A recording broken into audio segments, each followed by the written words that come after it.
Outlet Liquor is your place to buy a case. Stock up and save when you shop the lowest prices available every day at Outlet Liquor. You never have to wait for a sale. The more you buy, the more you save. Only at Outlet Liquor. What's your outlet?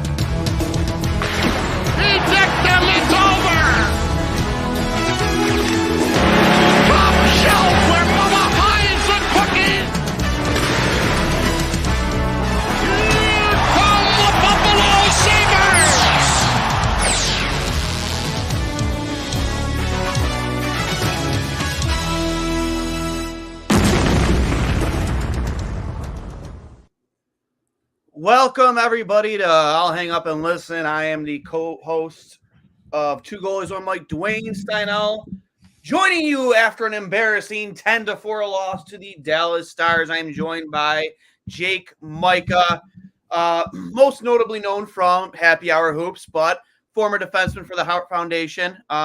We miss you, bud. But yeah, Jake. Let's get right into it. Yeah, can we get up the heat? I should have downloaded it into I'm gonna do that right now. I'm gonna download the heat. Yeah, get the heat just map. so we can bring it up for reference a lot of times. I think that's the biggest thing that we should. I mean, it was the poor guy. Like I want to give you the floor because the first thing you said to me was we need to give a defense to Eric Comrie because his the other 18 guys on the ice might have had something to do with that. Zero Eric Comrie slander. Zero. The effort tonight defensively was piss poor. And that's for a lack of a better term. I've never seen so many guys, so many opponents' forwards left uncontested in front of the net, below the dots, in that entire area, as you will see on the heat map. I've never seen so many high danger chances in front of our net this entire season, maybe even last season. And that goes for the 18-game losing streak under Ralph Kruger. That was a joke. Yep. I mean, did we ever get 10 goals with Ralph Kruger? I don't know. But that was a joke. This team gave up. This was worse than the Boston game. And then Don Granato. I'm sorry. I love Johnny, but he lost a little respect for me tonight. He left Eric Comrie out there for all 10 of those goals. Yeah. I wouldn't have blamed him at all if he smashed his stick after any one of those 7, 8, 9, 10 goals and just walked off the ice. Because how do you let him, an NHL veteran, one of the more respected guys, not Warren, but a respected guy in the locker room, sit there to get pumped for 10 goals while your players do nothing to prevent it? Nothing to prevent it at all. They stood there and puck watched. They used their sticks as windshield wipers. The effort was atrocious, Jake. Atrocious. Windshield wipers. That's a good one. It was bad, dude. On Sunday nights at the fucking Harbor Center. I can't get the word out. Those defensemen do some mugging. They do. That's the thing. We don't got any guys doing. It was embarrassing. I'm getting the heat map up right now. I just got it loaded up on the screen, and you guys just need to see this and just think about what Eric Comrie had to deal with when you look at this. Look at that. Look at where the Stars were taking all of their shots from tonight. Look at where their goals came from. Look where their goals came from. Slot shot, slot shot, slot shot, slot shot, slot shot, crease shot, all house shots. All within the house right here. This one, I'll even count that right outside. Like it's still a good shot from there. Everything is all these are good. No, there's no fluky goal. There's no goal that's up from the point. There's no goal from the sideboards. There's nothing. Look at where all that's happening. That's not the goalie's fault. Literally nothing he could do. And this has been a problem since last June, since before Owen Powers showed up, even stepped on the ice, even put on a Buffalo Sabres uniform. They needed defensemen. I really wanted, before PK Subban took a cushy job in the ESPN studio, just up there cracking jokes with Kevin Weeks, I was really hoping he would play a couple more years and come to Buffalo. Somebody like that. That's just one example. Like that's the kind of defenseman they have needed desperately. They decided not to address it in the offseason. They decided not to address it at the deadline yet again. I mean, they picked up Riley Stillman. Remains to be seen, whatever you want to say about him. You would think that it's priority number one this offseason, but it's letting this team down. And the proof is in the pudding right here. I mean, it was a defensive, and that's not just the defenders too. That's the entire team. That's the forwards and everybody all in between. Tonight there was none. I was going back and forth with somebody on the second goal. I don't know who scored it. All I know is the puck goes to the back behind the goal line. Samuelsson has his man who ends up being your goal scorer. He leaves his man to go to the puck carrier who is in a very low danger area right by the goal line. Leaves him uncontested, staring down at the puck while he's doing it. That puck, where do you think it went, Jake? Right in the net. Right to the front.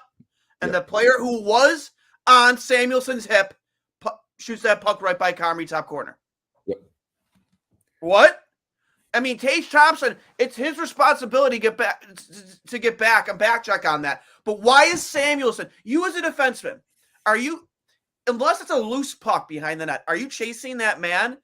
No. What's the point? I'm never chasing anybody behind the net. Even if there's a loose puck, I'm thinking about chasing the puck behind the net. Like that's the kind of careless mistake. They are told to be aggressive, and that's like but this is where you get lost on that for me at the defensive end, because that's just abandoning all your defensive principles you're taught. And that's the problem with this game tonight too, is you're talking about a guy who doesn't do that. The only guy you can usually count on to not make a mistake like that in a night is Samuelsson.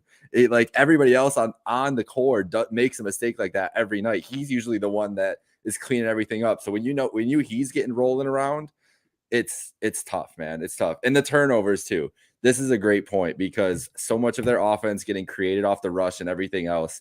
Dallas was very good. They were predictable tonight, though. They didn't do any favors for Dallas. Dallas was just back checking hard and just putting pressure and then turning it right back up.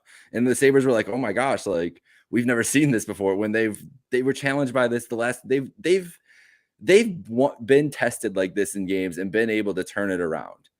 Duane, it was 5-3 with 15 minutes at 5-3. What did you think? Even if it was going so bad, like you were like, they could turn it on and score 2 goals in 10 minutes here. That was the first time, even down by 2. There have been a lot of times this season when even down by 2, I felt good. I didn't want to turn the TV off. Mm-hmm. And the past couple of years, I turned the TV off because I know there's no chance they're coming back down by 2.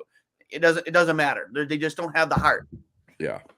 Tonight was probably the first time this season where even down 5-3, I'm sitting there looking. I'm like, there's just no way. They're playing too poorly in their own end. Mm-hmm. And there was no point where they had waves of good play in their own end. There was no good player in their own end tonight. There was none.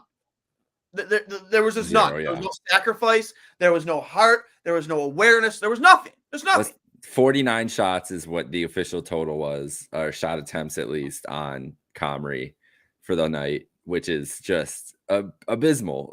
49 shots, even in a fast-paced game. Even if you're in an up-paced game with a team where both teams' shot total is high, 49 is absurd. You're fucking up if you're letting up 49 in regulation. Like that's just should not happen. And don't get me wrong, like for a goaltender just your average to mediocre fan, you see your goalie give up 10 goals, it's like, wow, he must have played fucking awful tonight. Exactly, yeah. And it sucks for him because, things like this this is a guy that, is getting a flyer deal as it is, and his numbers are going to be important to how much money he makes on his next deal. And this kind of game just fucks your whole season up because you get 10 put on you and they don't take him out. Like you said earlier, like they just leave him in there to just rot and fucking deal with it. It was all bad effort all around on that bench tonight too. Like they're like couldn't get through to the guys. Clearly there's no chance where, like you said, the effort wasn't there defensively. Like they were getting goals, and that's the crazy thing is this team is so talented that they can just put up 4 goals in a game where they don't do anything and still be able to capitalize on quick chances they create. But It just was never there. It just was never there. I like this Comrie here. If I were Comrie, I'd be fucking Oh, infuriated. he had to. I hope he lit into him after the game. I would hope Yeah. so. Or Like, Anderson or one of the goalies. Anderson especially. I'm not sure who was on the bench for them tonight in the backup position. But I don't remember. Especially if it's Anderson. Like if I'm Craig Anderson, I'm on the bench, or if I'm in the stands watching, I am in that locker room. I'm standing up like before Don even says anything. You guys should be fucking apologizing to him right now. Right now. Because that was embarrassing. That is not a team that wants to be in the playoffs. Nope. That is a team that is just content with next year. Yep. Next year. That is not a team that is starving for a playoff appearance this year. No way. That wasn't against the Islanders. I mean, the Islanders, at least the effort was there. At least it was tight. Yeah. I think that was embarrassing. I think that's as much what it was too, is that this is a young team and we know how streaky they are and the mental challenges that you have to go through in a season. And I think that they got that just like us, like we were doing going into battle yesterday, Duane, on Twitter. These players were probably pissed about that because they probably think the same thing we think about that call. And it's hard for young guys to get that out of their head. And it's hard for me to think that didn't carry over into tonight a little bit of just a letdown of how probably hyped up they got for that game and everything else. And it's even thinking about that night in Edmonton too, like, but that's what good teams do. They come through and pull through and bounce back after a night like that and win this game at home. And what the fuck, dude? They're 5-17-2 in the Blues now. This is crazy. This is like an insane run. I think I need to go and look back at what games, what the overall record of the Goat Head games will be, though, because I feel like the marketing staff put them again in favorable matchups potentially. I think that's the biggest thing we need to find out here. But it is kind of crazy that the record is so different at this point, and the Blues are just getting a bad rap. I have a beautiful blue in my closet right now, and I'm just like, it feels like it's bad luck. So Shayna, I don't know who at Hey Shay is on Twitter. You know, she's another one of the analytics people on Twitter who, you know, again, she knows her shit. She goes, Eric Comrie allowed 5.92 goals against goals above expected tonight based on his workload. My God. But that's insane. So he should have let up 4 goals. They should, like, realistically. This is ridiculous. And that was a quote. That was something sent to me. It says, since we're doing advanced stats. And my response is that heat map. Again, my second time to this. That's my response, the heat map. That's the only response I need. Yeah. Look at that heat map, and you're going to tell me that is on Eric Comrie tonight. You're smoking some great dope, dude. Some great dope. No one hit, defended, lack of awareness, front of net, inexcusable turnovers after turnover. Thompson is over. No, I wouldn't say Thompson. I don't know about that part. But he might still, but something, he still might be hurt with whatever his, they might not. I agree. Whatever it was, because if it's a lower, you know this probably as anybody else is, it's a lower back or it was a mid back injury or something like that. That shit's not going away in 2 weeks. No, you're playing feeling better. You're just playing through it. You're playing through it. And you can't torque time off. And you can't torque your body the same way as you used to. And this is a guy who lives on torquing his body at an extreme, like whatever to you know, he's putting up 100-mile-an-hour shots. Like, this guy's putting it through it. So I do think there is probably something to that. And yeah, it's just, I wouldn't go that far with Tage, but it does look like he's still hampered by something. Blast from the past here. Fucking pathetic effort from Monster. What's up, Monster? I agree, Monster. Love it. Love it. Love that he's in the chat. I fucking love it. I love it. Sick mask, too. High danger chances plus breakdowns. The breakaway. Dude, and that's another thing, too, I want to bring up. How many times over the last 3 games have we seen the forwards just slip behind the defense? Yeah. Uncontested. Like head on a swivel. How are you allowing that often during a 60-minute game for those players to just get behind you? It drives me crazy, Duane, because I think these basic things all the time, and I just come back to around that they're just not good hockey. They just shouldn't be NHL hockey players, or at least every night NHL hockey player. And that's just not everybody on that D-core. but it's the same guys who do it over and over again. It's your Brysons, Labushkin to an extent. Jokiharju has gotten better, but Yoki still has Yoki needs to be a third pairing defenseman. That is my crux of this team, is that is the kind of guy who has been asked to do too much in this situation, and he would flourish so much. Like, there are guys on that D-core that are just put into roles that they shouldn't have. As great as Power, like Dahlin, I think gets exactly the workload he should get. As great as Power has been this year, he never should have had to have taken on the workload that he has had to take on. No, he's it's crazy. Wait, how many defensemen at 19 are playing 25 minutes a night? Like, it's and if you can do, and he could have taken it on and everything, but it's just insane that they didn't have like any other course of action. There was no break in case of emergency valve in this D-core in case something. What happens if those guys both had gotten hurt? What would they have done? They were really going to roll out Pilot and Bryson and Clegg all on the same with Samuelson and Labushkin and just be like, all right, let's roll that out. Like, it's just, I didn't understand it at all. And it's just games like tonight where you see it clearly. Yeah, it's funny too. We talked about before coming in. We've been sitting here rant and raving for Clegg and Bryson to be off the ice in the first game. Yeah, it's tough. The first game, they're not out there to either of them are out there. You give up 10 goals. Like, I don't know, Matt. Where do you go from here? Where do you go?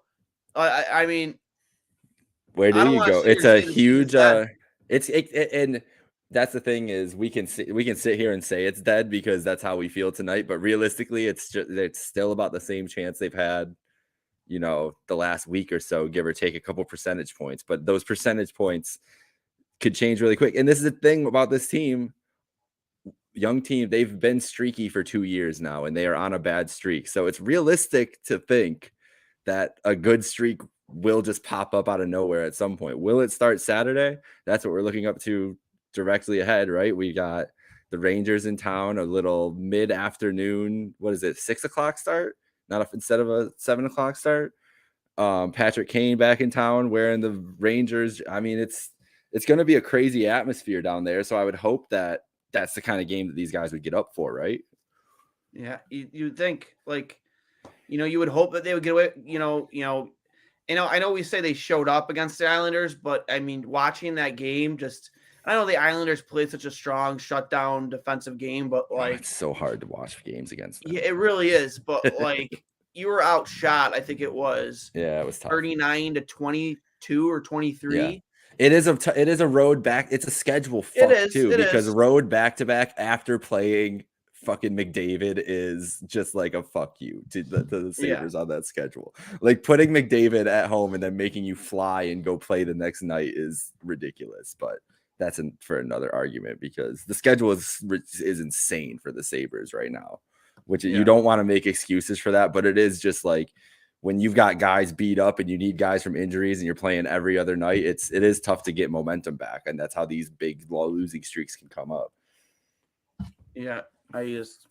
Do I think like Eric Comrie is the answer? Do I think he was the answer? No, I don't. He was supposed to be a bridge. You know what I mean? He was supposed to be what Hutton was supposed to be. The guy had a serious injury to start the season, never really got into a groove. And honestly, and again, I want to get perfectly clear. I am not some Eric Comrie stan. I'm not. In fact, ask anybody who knows me. I am one of the most, yes, I'm very sure. I'm one of the most critical people in the city when it comes to goaltending. I will not defend a goaltender if blame deserved to be. Like, when it comes to UPL, I even when he was playing in his hot stretch of games this year, early on, like, I wasn't sitting here saying, "Oh, we found the future." No, we haven't. Why? Because he put together 6 or 7 great games. That means nothing. That means nothing in this league. Nothing. To me, UPL is Marty Baron, maybe. Marty Baron is a guy who when it came to injuries, when it came to Miller or later on in Hasek's career, like, he's a guy that could step in and play above 500. You could. But he's never going to be a 1A. That's what UPL is to me. No, but you can win with a Marty Baron if you have a team that is built the right way. That's the thing too. Yeah. But I was never, even again earlier on in the season, sold on UPL like other people were. I just know his injury history. I know his lack of consistency, even at the AHL level, been very inconsistent down there since he signed his pro contract. It's hard for me to sit there and look at him and be like, yeah, that's a bona fide number one goalie in this league. I mean, he hasn't proven it yet. He hasn't. He's proven it as much as Eric Comrie has this year. That's true.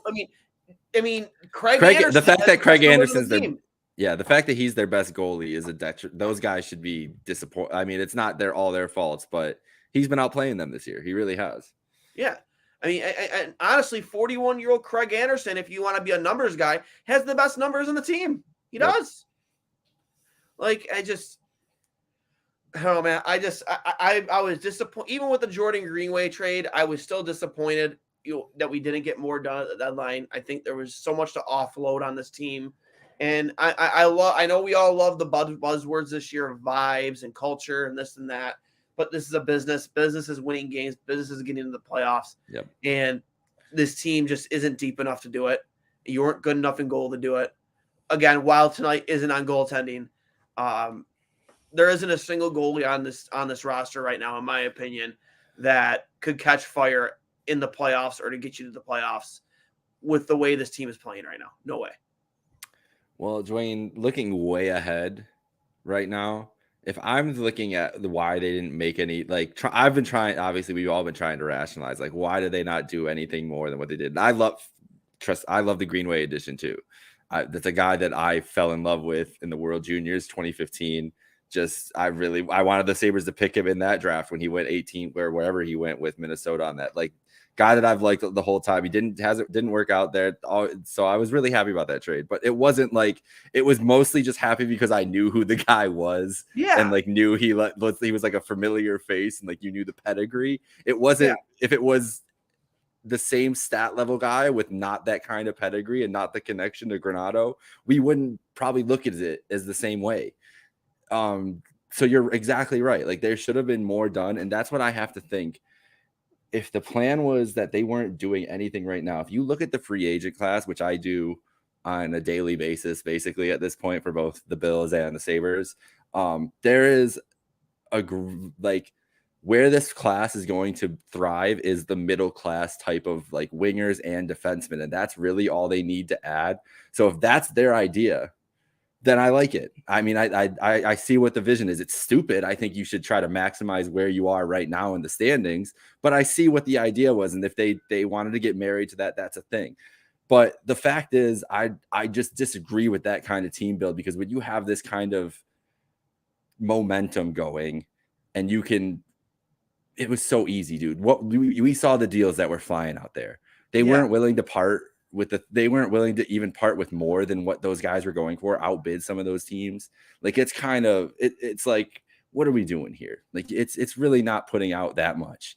It's not giving up any bit of your future. Even you can afford a third and a fourth at this rate when you're so stocked up. I just, I can't tell you when was the last time our pipeline was this plentiful? You know what I mean? I don't even know. Was it that last lockout? You know what I mean? When, before the rule changes, when Roy, Miller. I was going to say probably right before Miller actually showed up and Vanek had just gotten drafted and everything. Yeah. That's probably the last time your pipeline was this plentiful with high end prospects. And, you have almost a bona fide stud in Devin Levi 2 years out. You have, there's still question marks around Ryan Johnson, but you have, you are so deep down the middle. It's insane. Savoy, Kulik, Rosen, who am I missing? Ostland. Yeah. 4 guys that you took at center over the last 2 years who are all developing. It's just a numbers game to me, Jake. Those guys aren't all going to play for your team for an extended amount of time. It's just not going to happen. All 4 of those guys aren't going to. You have Thompson and Cousins locked up. What are you going to have? All 4 of those centers just change positionally? Don't forget, Peyton Krebs plays center. He was drafted as a center. Yeah. You're just going to play that guy at wing all it's a numbers game to me. And good teams, what good teams do, you look at the blueprint that Chicago made, Tampa Bay, Colorado. You look at the blueprint of what it takes to be successful for a sustained amount of time in this league, and they get it done through the draft in the beginning. We've done that. You're going to have Donnelly locked up. You're going to have Owen Power locked up. You have Thompson locked up. You have Cousins locked up. You have Samuelson locked up. Those are 5 core pieces. Yeah. 5 core pieces of your Skinner team. too, if you really want to just count Skinner, him too. Skinner. So 6. You have all 6 of those guys locked up for the foreseeable future. So there's 6 roster spots gone. Quinn's got a spot on this team, but Terka's got a spot on this team. Yep. So there's your forward group, right? For the most part, your forward group. Yep. So you got to fill out your bottom 6. How do you fill out your bottom 6? Do you just wait for these guys to develop? Some of them are playing junior, some of them aren't even over and playing in North America. No. You do the things that teams like Tampa Bay have done and Chicago have done. I mean, look, when they needed depth, Chicago, they went and got Marian Hossa. Mm-hmm. They already had Patrick Kane and Jonathan Teus on their team. Patrick Sharp. They had these guys locked up and part of their core. They went and got Marian Hossa. Mm-hmm. I'm not saying that was the move Buffalo needed to make this year, but you could have parted with a prospect. And maybe not your first. I understand you're holding on tight to that first round pick, but you had 3 seconds. You're telling me. Do you think that's what it is as much as anything else? Is he wanted them to be just good enough to compete, but just bad enough that they could still have the lottery ball and just have the chance at Bedard? Not, man. I hope not. I want nothing to do with the draft. I know the grand prize of Connor Bedard. I get it. Like, he is the next McDavid. You know what I mean? Yeah, he's stepping in and scoring, 70, 80 points pretty quickly, I think. But how much would it mean to this team to get to the playoffs this year? How much would it mean to this fan base to have gotten to the playoffs this year? It would mean everything. It would mean a lot to these guys, but that's why it's very confusing that they didn't do anything, because it felt to me like they owed them some kind of ad. And maybe Greenway felt like that to the room. Maybe a guy that was just so familiar with Tage and whatever and Tuck and guys in this locker room, like maybe that felt like a good enough thing in that room. I don't understand the decor though. The decor is just the thing that I will never understand. They just couldn't have. Yeah, I mean, Meyer. They could have been that. They should have been in that bidding war. There's no reason to not be in that bidding war. I know. I know. Vancouver didn't want to part with them, I guess, but like those were conversations. I feel like those are the kinds of guys I'm looking for. Like there are middle 6 guys in this free agent class that are good, but they were middle 6 guys to be had for nothing. How are they not involved with JVR? Who didn't end up getting moved, obviously. But like they didn't. The Flyers said they didn't get a call till like 1:44 in the afternoon. It's like you have all the cap space in the world. You could literally do anything right now. This guy doesn't have to be a part of your solution beyond 2 months. The next 2 months, he's coming in to be a veteran presence and just help show something, help give this guy some kind of boost. Not even something like that. It's just crazy. Yeah, and you brought up JVR. We just talked about Timo Meyer, Tyler Bertuzzi. I would have done that. I would have loved Tyler Bertuzzi. I can't believe that. I can't believe that Boston gets him. Yeah, Boston. That's the thing. How does Detroit look at yourself in your division and you're like, we're gonna just trade him? We'll trade him to Boston. We'll just let the team that's lost single-digit I think games. he's a free agent in the offseason, but still, he is, yeah. And they're doing Tyler cap. Bertuzzi and you want to sign somewhere else. They're doing funky cap stuff right now too. So they got 2 guys on LTI right now, right? Hall and Foligno. Yeah. Great. Yep. Oh, we'll see a game 1, guys. We're not even being as a broker at the trade deadline with all that cap space. Yep. You know what it tells me, Jake? And I've been a conspiracy theorist here for a little bit. It just tells me, the Pagulas don't want to spend money. I think there's at least a bare minimum minority stake of this team for sale right now. and they're just trying to undersell That's why they're not everything and spending. cut costs.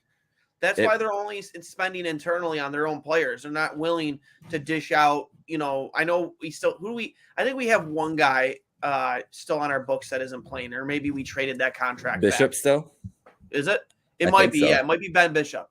Cody Hodgson? I think Cody Hodgson still gets paid this year. Does he? That's great.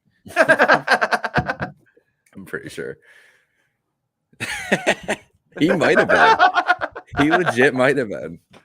Oh, I hope you subscribe. Maybe that's how Donnie pushed the trade through for Greenway. He's like, "Fuck, we got to do something." He's like, I know Jordan Greenway. Jordan needs a place. I'll take him. Well, he loves Jordan. He coached him at the NTDP. He did, yeah. He's familiar with him. I love the Jordan Greenway. Jordan Greenway. The thing about Greenway is Bill Guerin hated him. He just couldn't stand him. Like Greenway didn't have opportunity for the last 2 years. He went into his I can't remember. Oh, I was reading the article in The Athletic, and I think at least this season there was an incident where Greenway was late to a team plane or late to a dinner or something, and he basically benched him after that and then put him on the fourth line and didn't play him anymore. I mean, it's tough. Evander Kane one time was late to practice because he's taking a helicopter back to Buffalo from the NBA All-Star game. Evander Kane did a lot of things and is still playing first line minutes in the NHL. I will say this: I am in a group chat. I apologize for being moving around, everybody. I just got to plug in the old MacBook here before it dies. Yeah, it's scary when that little red battery pops up. It popped up because it could be 3 seconds, it could be 10 minutes. You never know. Yeah. Little story. What guy in my group chat used to date a girl who was Sabretooth, and they used to get invited to. No shit. Yeah, they got invited to a few of the after parties. Okay. At Kane's hotel room because he never actually bought or leased a house here. Yeah. He lived at the Marriott. Probably one of the suites there, and he said that then there. And when they walked in, there was one pile of money on the table, and another pile of cocaine on the table. Yeah, I was gonna say pile something else.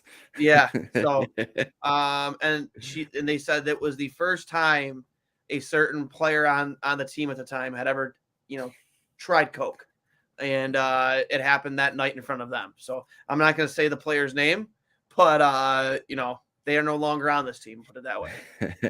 A lot of those guys aren't. Anyways, but I digress.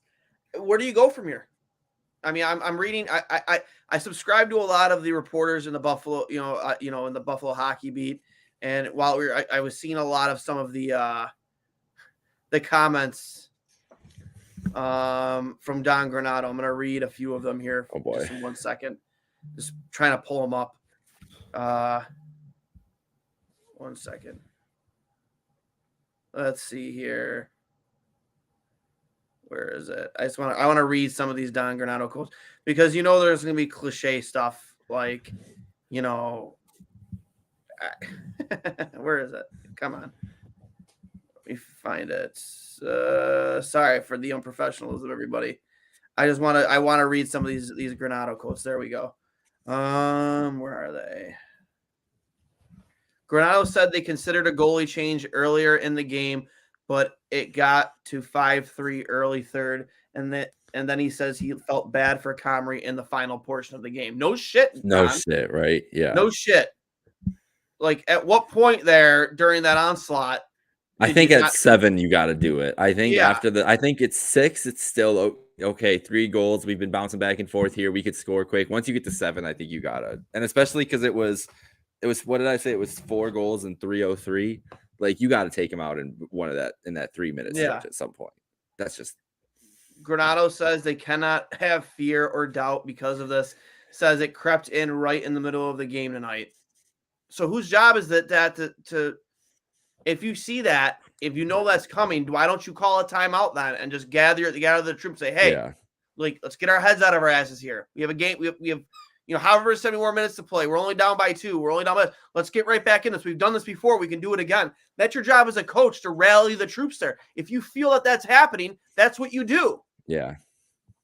I mean, to me, that's what you do. And think about the guys who made the plays then too in this game, because it makes you think a lot. Like Akposo making the nice pass to Greenway, Skinner getting the goal, and it was the vets who were really like making the plays that really. And we were talking about it. There was no sustained pressure or anything like that, and that's lack of confidence. They didn't have confidence to make plays. They didn't have confidence to be creative on the rush at all. They were predictable, and they were getting just worked really, just purely. Here's one. Granado, every game is important, no question. We weren't sharp. Sharp. You weren't sharp? You didn't show up. A little bit less You didn't than show up. sharp. At points in that game, we play with frustration, and it compounds. A loss is a loss. A loss is a loss. Ugly, pretty, it's a loss. We don't like it one bit.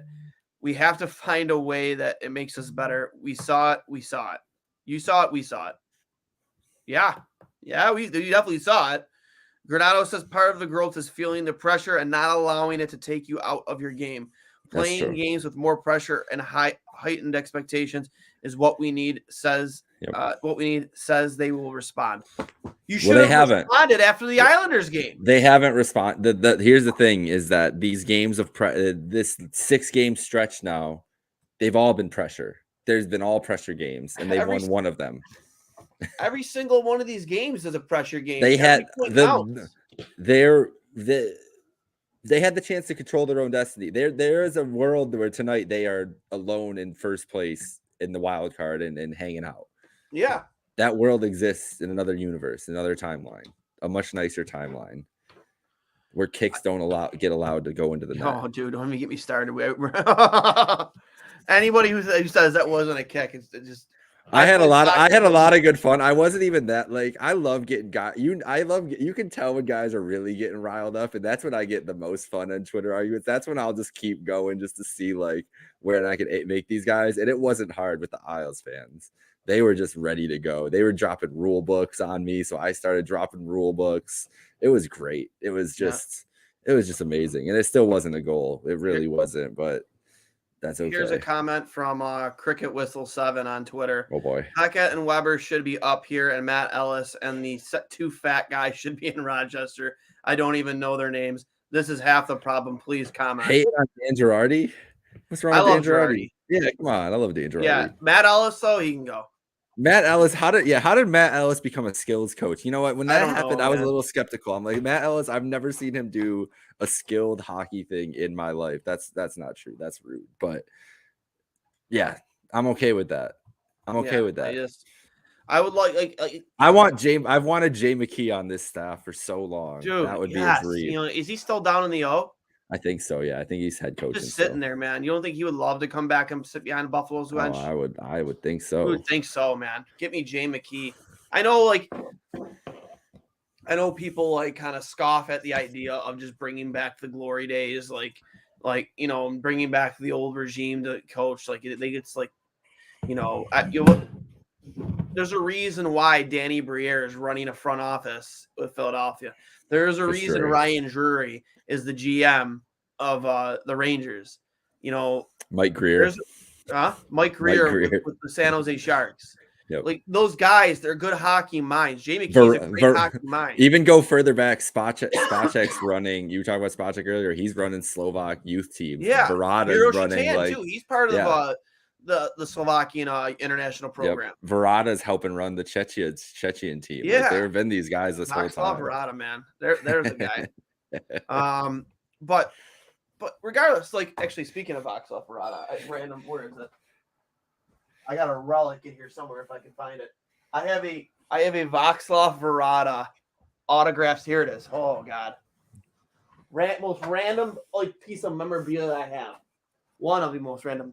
That is a Louisville lockjaw stick blade autographed by Václav Verada. That's awesome.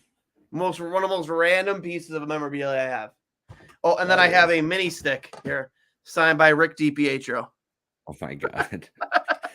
Random things I find just laying around in my basement. That's awesome. But yeah, coaching is an issue, man.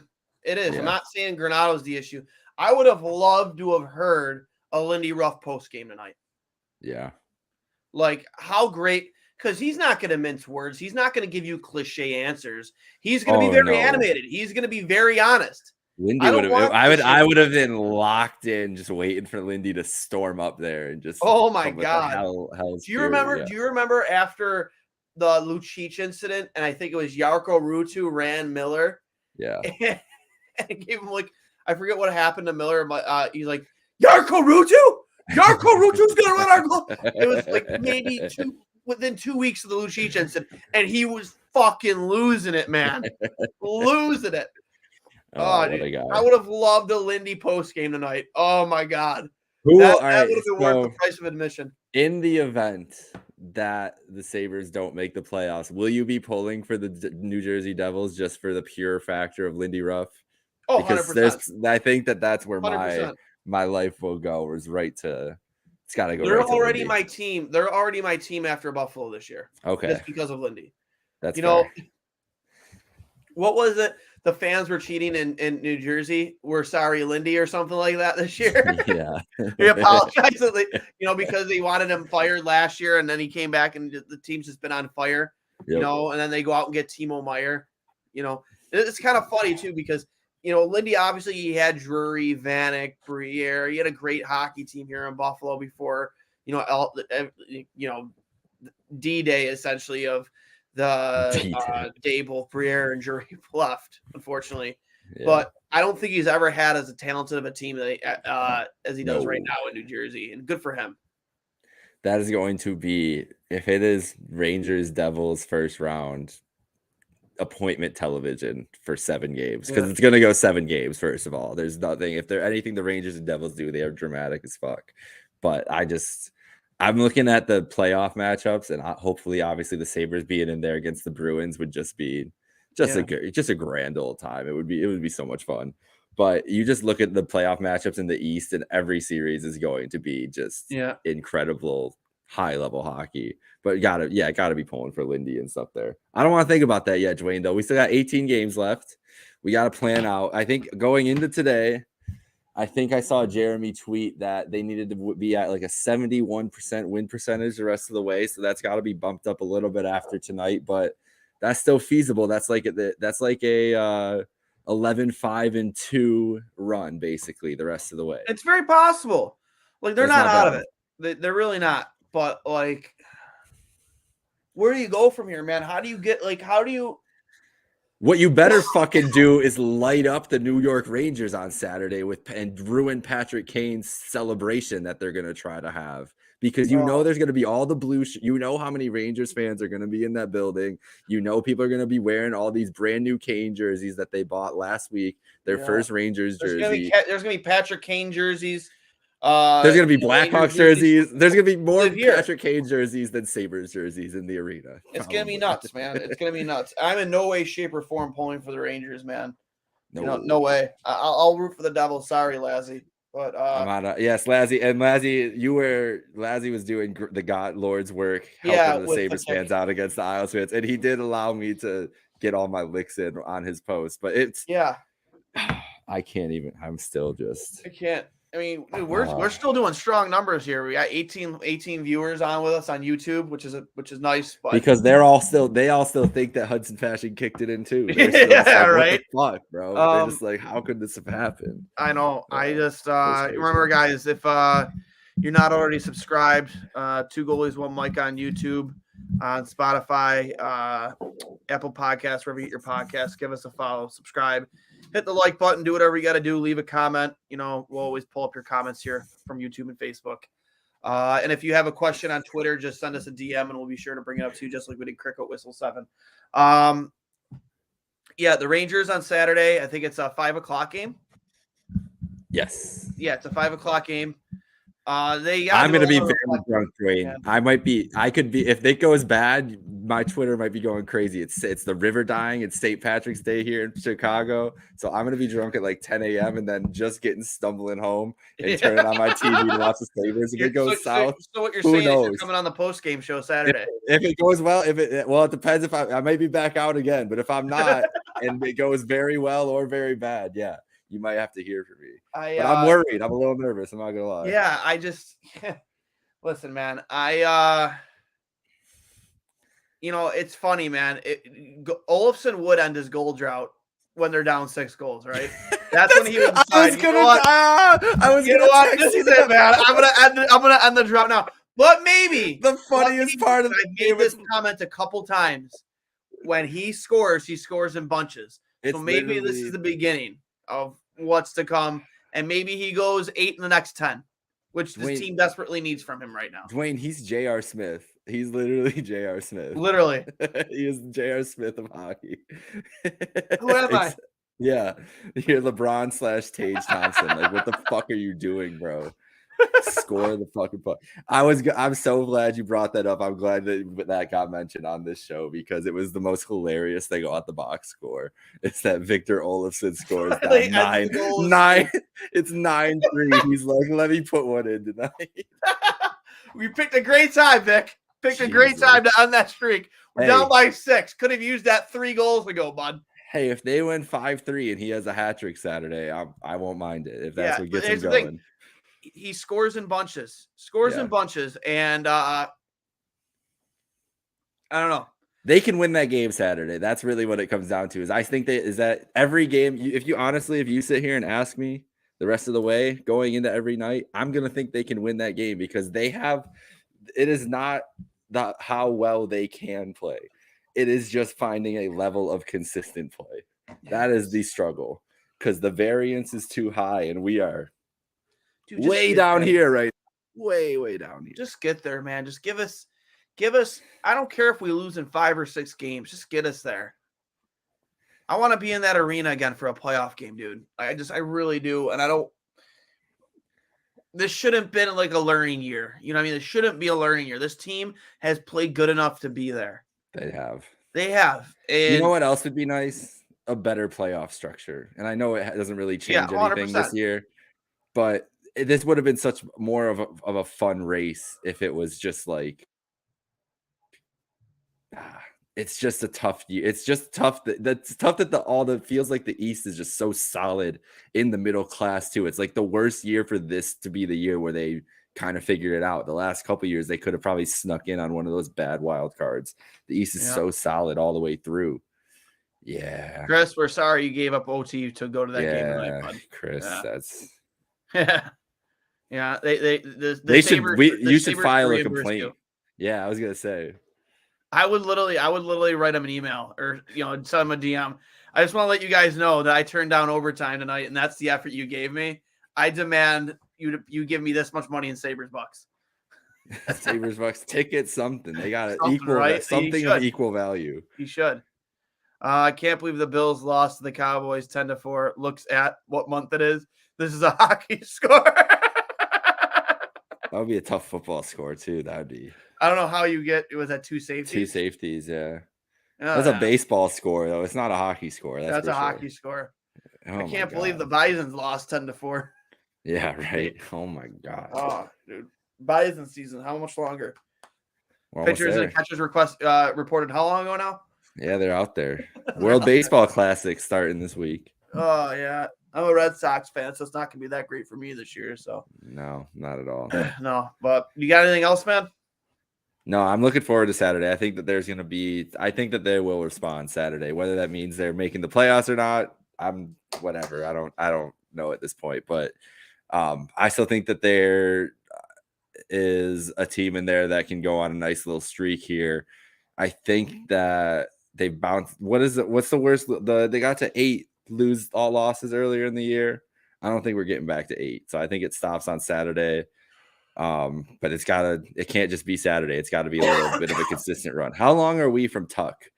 That's really what we need. We need back we need Alex Tuck back on. I know a lot of people like to say that Dahlin's being bred to be the next captain, but if there's anything like these streaky times, especially right now without Tuck, I know that this team is almost equally as without when Dahlin is in the lineup. He is the heart and soul of this team, though, Tuck, I think. I'm sorry. This team doesn't lay down like that with Alex Tuck on the ice. No, I don't think so. No fucking way. No way. No way. They laid down like a $2 whore, dude. Yeah. They really did, as my Uncle Bob would say.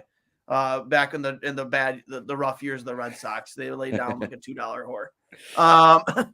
But no, yeah, I mean, would you think that the solution could be at some point bringing up somebody from Rochester, not named Vinny Hinostroza? Do you foresee maybe like a Yuri Kulik? My answer is more Vinny. More Vinny? I love Vinny. Yes. So he's more an energy Vinny. guy. He is a ball of energy. Big ball of energy. It's not, hey, Vinny wouldn't let that shit. He would have fought somebody. He would have done something. No, I don't. Cool. I don't think Vinny Hinostroza wins them this game. No, I don't think he's helping. I don't think he's different. Maybe it's 9-4. Cool. I would love to see Coolidge up here. I would love to see just a different mix of something. But they seem to really they're not going to touch Olofsson at all. And I don't know if I want to we were talking about this the other day with Peterka, wanting to keep him out there and be the guy that it's going to be interesting when Tuck comes back, who gets taken off the ice. It's going to be really interesting. You put that top line back together. Yeah, you have to. Yeah, but Greenway's going to stay out there. I just mean who's going to be scratched after that. Maybe Jost. I would scratch. I don't know, man. Middlestat. It would be Middlestat or Peterka, I think, on and off. I think I would JJ. switch them back and forth. It'd be JJ more often than not. Unless JJ starts to really turn things around here, I think it's JJ. So you know what? So JJ can go. Him and Quinn can go down and play for the Amerks too. I'm not right? sure if they're on a one-way deal or not. Okay, yeah, I didn't know either. I think they'd have to be waived. Yeah, which will never happen. So. No. So I mean, I think it would be JJ, and that's not an indictment against him. He's a 19-year-old kid. You know what I mean? You weren't expected to come in here and be the rookie of the year. Yeah. I mean, and I think he will still come in and he'll get games. It's not like he's going to just be sat for 20 games or whatever. He's going to pop back in for sure. Yeah, for sure. There are going to be other injuries. There are going to be other players who are going to struggle that you're going to get an opportunity. This team, especially, players are going to struggle. Yeah. So, I mean, I would love to see Yuri Kulik. Who's that big defenseman in Rochester? What's his name? I forget his name. Maybe somebody in the comments. He always plays well at development camp, but never. I think he made it. He hasn't been in a game this year. Made his debut last year. Big fucking defenseman. What's his name? Can't remember. It escapes me. Maybe somebody in the comments, Chris, if you're watching, maybe you could look it up. I know you're pretty privy to that stuff, but just somebody, man. I mean, they need a spark. They do. They need somebody to come in and spark. Somebody has to be sat for maybe a guy in Rochester to come in and put their back against the wall. Yep. I don't know. What the hell name? I can't remember. I know what talking about. Once I see it, hold on. Rochester Americans roster. Give me 1 second. What's his name? Big bodied, rough defenseman. Granted, he's not going to be a huge difference maker, but a guy that maybe you could bring in and could ruffle some feathers. Wasn't Brandon Beer? Wasn't Leisenbach? Sean Malone, Kulik, Jobs, Mersch, Bozak, Kiskakov, Brett Murray. Yes. I'm sorry, he's a winger, not a defenseman. Yeah. The defensemen they have down in Rochester right now are nobody that you want in your lineup. No, they don't have any. Except for Lawrence Pilot, who, not that I would have liked to see him. Yeah, I mean, they must really just not trust him at all because he does not get. Why'd you call him up? That's my question. Why even call the guy up? It was weird. Yeah, it's a weird paper move to do. Did he come? Did he have to fly? Did he travel? Or I don't know. I guess the game was in Buffalo tonight. Well, no, but he had to go to. He was on the roster for the Islanders, though. I would assume so. Yeah, I mean they're only in Rochester. He could have made that trip. Makes trip over, and they're like, "Yeah, you're gonna sit, Duane.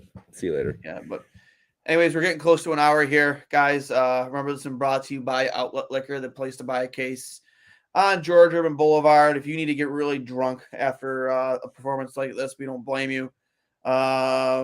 Get over to Outlet Liquor. Tell them the boys from Two Goalies, One Mic, and I'll hang up and listen. Sent you. Jake, if you don't got anything else, neither do I. Oh, Outlet Liquor's pointing to the logo. Yeah, I got nothing else. I watched the end. The Oilers beat the Bruins. I watched the end of that while we were doing this, so I could cleanse that horrible hockey out of my mouth and watch something I enjoyed. So that was cool. What's it like to watch good hockey? How do you go from beating the Tampa Bay Lightning the way you did to this? Wild. It's pretty crazy. One last comment before we get out of here. I would have still traded Mitts to bring back Comfer and get a veteran defenseman like Eric Johnson next offseason. I think they should do both of those things. Yeah. Huh? I know Comfer really hasn't reached the ceiling that he was expected, the player he's expected to be. But I would have loved to see if Comfer in the bottom six. I think he's a good 200-foot hockey player. I think he'd be a great third, fourth liner. I would love to see Eric Johnson. I would also love to see a guy like Kevin Shattenkirk, who's going to be a free agent. Like those are exactly the right type of veterans and kind of defensemen that Sabres should be looking at all offseason. Agreed. Oof, you might have some girls on here. The $2 O line. I don't know. I don't know what that means. Cricket whistle. So I'm leaving it at that. No, we're good there. But men can be whores too. What are we talking about? I think you're coming the $2 whore line. Yeah, the man could be a $2 whore too. There's no gender. I'll be a $2 whore to play in one NHL game. Let's go. Yeah, absolutely. Let's go. I'll hang up and listen, guys. Brought to you by Outlet Liquor, the place to buy a case. I am Duane, Jake, Micah. Thanks for hopping on, bud. Always won the show with 3 words. Let's go, Sabres.